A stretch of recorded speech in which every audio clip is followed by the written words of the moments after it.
We're kicking off our primaries election coverage across North Central Florida with Gainesville's mayoral race, and it's a congested one. There's 9 candidates on the ballot. How can the voters have trust in you and wanting to get to sustainability while we're dealing with some of the highest GRU prices?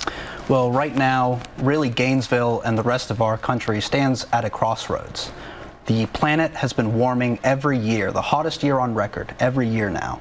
And we are looking at natural gas prices that are 3 times what they were at the beginning of the year. It becomes very evident when the planet is telling you something, when science is telling you something, and even prices are telling you something, that we have to end our addiction to fossil fuels. And we have opportunities to invest in renewable energies. And I'm not talking about another biomass plant. Solar arrays are now 4 times more efficient than they were 20 years ago. For my other job, I install solar panels. I wired one this morning, and they are an efficient way to produce energy. We can have commercial scale solar for GRU, and we can look at other renewable options as the technology develops. And there really is no other option. The science is telling us by the end of this decade, this is our last chance to avert climate catastrophe. We also have the Zero Waste Ordinance, which is going to help us reduce single-use waste. And so I think by shifting to renewable energies, we will be lowering GRU bills in the long run. But shift does come with costs, so how do we convey to the voters that they can trust your plan? In the short term, we're going to reduce what the City Commission is spending of GRU's money. For 2 years now, we have reduced that spending by $2 million. I am pledging for my first term as mayor for 4 years, I will continue that reduction. That will result in $42 million saved over 6 years in perpetuity for that spending. Now, if the voters do have you as their mayor in Gainesville, tell me about another issue that you may want to tackle, just briefly though. Well, it's very expensive to live in Gainesville right now. The cost of housing has been rising, and I'm the only candidate that has a short and long-term plan to address the cost of housing in Gainesville. So I think voters need to look at the record of candidates, but they also need to look at what are the solutions they're presenting. Are the solutions big enough to deal with the size of the problems? I believe I'm the only candidate presenting that, and I'd like to see my other candidates step up. When we're talking about your campaign and your walk the walk and talk the talk campaign, can you talk to me about what people have said, knowing your former title?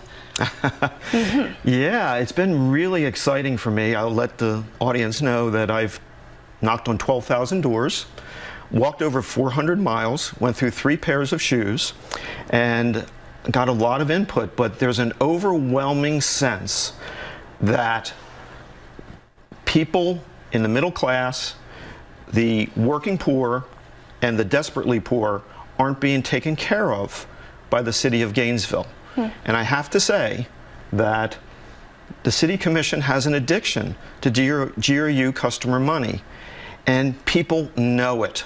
They can't be told their bills aren't high. They can't be told that it will get better later. This has been almost decades of abuse at this point. GRU at this point, under the City Commission's direction, could get access to American Rescue Plan Act money. $32 million has been allocated to all types of things. That could go to people that are being hurt desperately right now.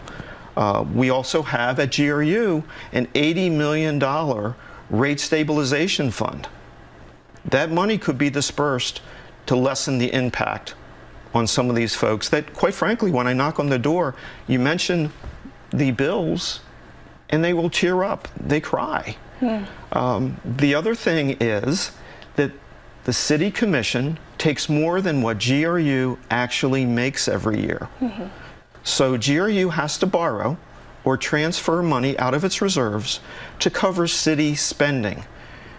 The euphemism is that they use GRU as a piggy bank. That's not healthy for the community, it's not healthy for the utility, and it's got to stop. Now, GRU is just one big issue. Gainesville is facing a plethora of them. Can you talk to me about other issues that you want to take on if you're elected as our mayor? Oh, absolutely. The other thing that people are upset about is the war that's being waged on single-family homes. Well, with previous experience on the dais, Gary Gordon, you spent some time as a commissioner in the 80s and even as mayor. Yes. So thank you for joining us, I might add. Sure, sure. Can you talk to us about your experience back in the 80s and how you're going to bring that time to now as a candidate? Well, it was a tremendous experience. When you run for office, you meet a lot of people. I had already been an activist in the community, and I had already participated and a lot of utility budget issues, forming a group to review the utility budget even before I was elected. So I felt like I hit the ground running when I got elected in '83, and then worked well with the other people on the commission. Led the effort to start the recycling program, which still exists, and continued the effort to increase the number of bike lanes and a variety of other things, increase energy conservation, shift public works money to the east side.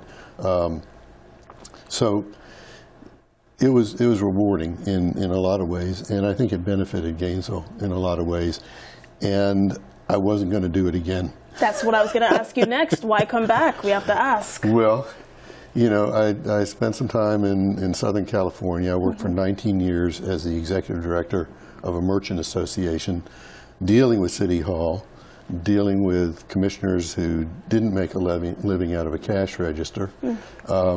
So I gained even more experience. I felt like I never left City Hall in a way, even though I wasn't a policymaker there. So I came back, and I wasn't going to run. But first they do Gainesville Rise, the bogus affordable housing plan 4 years ago. I spoke out against that, and people said, great speech, you ought to run. And other things came up, and it was like, great speech, you ought to run. And I was like, I'm not going to run, I'm not going to run. But then I took a look at who's running, and I thought, I can do a better job than these people. I got the experience. This is my wheelhouse. July, can you talk to me about an issue here in Gainesville that matters to you the most?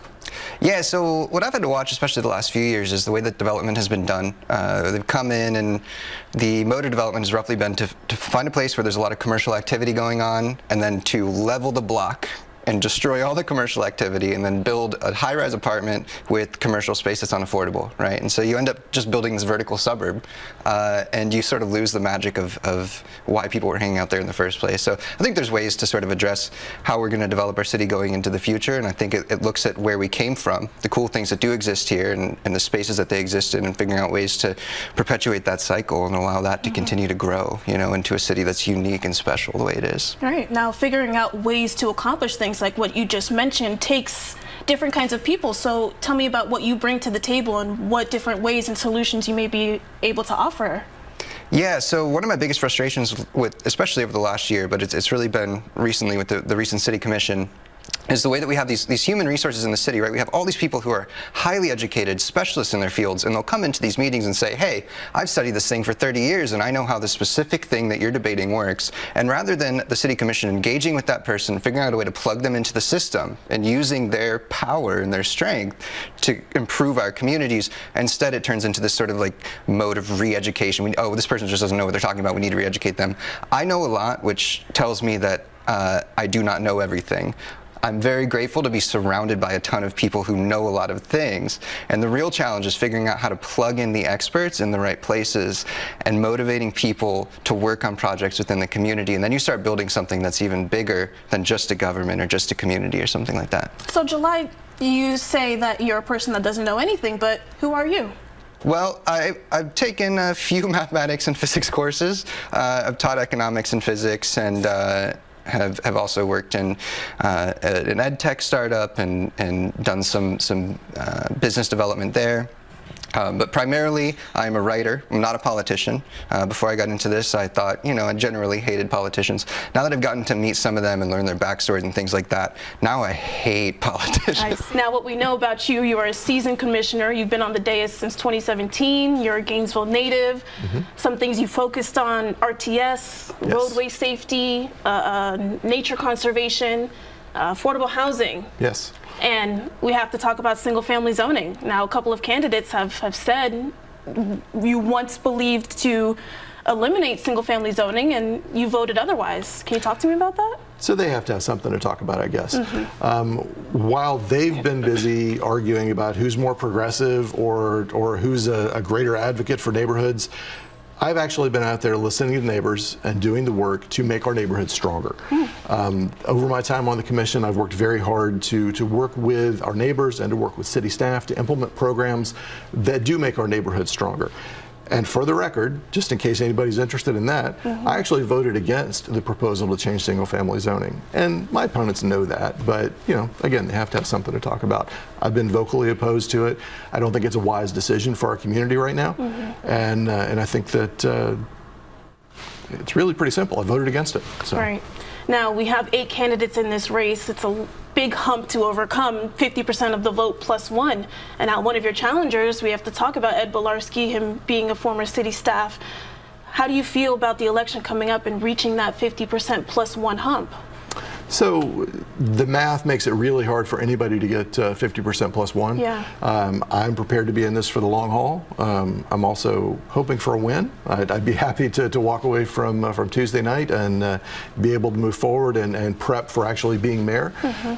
But I like campaigning too. So I'm more than happy to stay on the campaign trail and keep talking about issues and things that make a difference in the lives of our neighbors. One of those issues, just to kind of reel us back into affordable housing, is the availability of it. Absolutely. Do you have a plan to address affordable housing in Gainesville, and what is affordable housing?